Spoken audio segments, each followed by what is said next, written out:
Assalamualaikum warahmatullahi wabarakatuh. Perkenalkan, saya Dini Desrianova Putri dengan NIM 21031010, mata kuliah Parasitologi, sesi 0104, dosen pengampu Ibu Ria Anggriani, SPD MPD. Kali ini kita akan membahas parasit dengan spesies Entamoeba histolytica.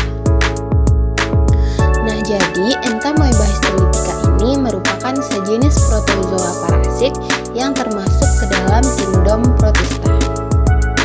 Nah, ini adalah klasifikasi ilmiah yang lebih rinci untuk Entamoeba histolytica.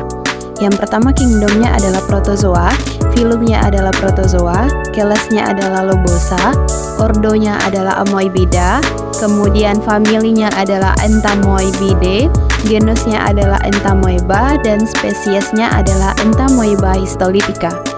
Nah, morfologi dari Entamoeba histolytica sangatlah menarik dan penting untuk dipahami dalam konteks patogenesis dan pengobatan penyakit. Nah, secara umum, Entamoeba histolytica memiliki bentuk yang bulat dan memiliki diameter sekitar 10-20 mikrometer. Nah, organisme ini terdiri dari satu sel dan tidak memiliki struktur internal yang kompleks seperti organel-organel sel yang ditemukan pada organisme bersel lebih tinggi.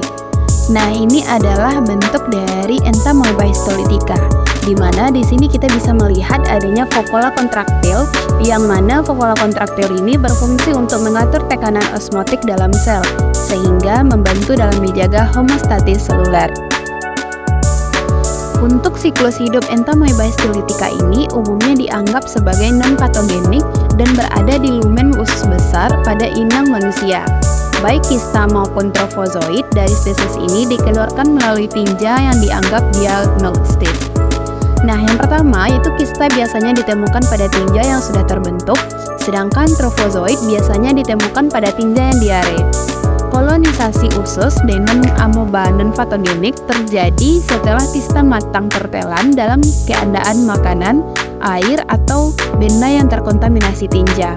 Kemudian yang kedua yaitu excitation terjadi di usus kecil, dan trofozoid dilepaskan yang bermigrasi ke usus besar. Trofozoid berkembang biak melalui pembelahan linear dan menghasilkan kista, dan kedua tahap tersebut dikeluarkan melalui tinja. Nah, karena perlindungan yang diberikan oleh dinding selnya, kista dapat bertahan hidup berhari-hari atau bahkan berminggu-minggu di lingkungan luar dan bertanggung jawab dalam penularan. Trofozoid yang keluar melalui tinja akan segera dimusnahkan begitu berada di luar tubuh, dan jika tertelan, tidak akan bertahan jika terpapar di lingkungan lambung. Nah, untuk patologi dari Entamoeba histolytica ini, di mana tingkat keparahan dari penyakit ini itu bervariasi, sering menunjukkan gejala asimptomatis atau bisa juga menyebabkan penyakit yang berat. Nah, infeksi ini sering muncul dengan gejala demam, sakit kepala, kemudian juga sakit perut, dan bahkan juga ada yang diare. Kemudian, Entamoeba histolytica ini juga berkembang menjadi penyakit yang melalui aliran darah, kemudian selanjutnya mengarah ke organ seperti liver, paru-paru, kemudian otak, dan juga kulit. Nah, jika ini dibiarkan, maka akan mengakibatkan kematian. Nah, kemudian habitat dari Entamoeba histolytica. Nah, habitat utama dari Entamoeba histolytica ini adalah usus manusia, khususnya itu adalah usus besar, yang dapat menyebabkan kerusakan dan penyakit yang signifikan jika tidak ditangani dengan cepat. Penyakit ini umumnya terjadi di banyak negara yang berkembang dengan praktik sanitasi dan kebersihan yang buruk, dan terutama tumbuh subur di daerah yang sering terjadi kontaminasi tinja pada makanan dan air. Kemudian, dalam beberapa kasus, Entamoeba histolytica ini dapat menembus lambung dan usus, dan kemudian dapat memasuki aliran darah dan menyebar ke organ lain seperti hati yang menyebabkan abses hati amoeba. Kemudian, distribusi Entamoeba histolytica. Entamoeba histolytica ini tersebar luas di seluruh dunia, terutama di daerah-daerah yang dengan sanitasi yang buruk dan akses yang terbatas terhadap air yang bersih. Nah, daerah-daerah tersebut yang rentan meliputi adalah wilayah dengan sanitasi yang buruk, air minum yang terkontaminasi, serta tingkat higienin yang rendah. Namun demikian, entamoeba histolytica ini juga terjadi di negara-negara yang maju, yaitu melalui kontak dengan individu yang terinfeksi. Faktor-faktor seperti kebersihan pribadi, sanitasi lingkungan, dan kualitas air merupakan peran yang penting dalam penyebaran parasit ini. Selanjutnya adalah pencegahan entamoeba histolytica. Nah, untuk pencegahan dari infeksi entamoeba histolytica ini dapat dilakukan dengan beberapa langkah. Yang pertama, yaitu dengan kebersihan pribadi.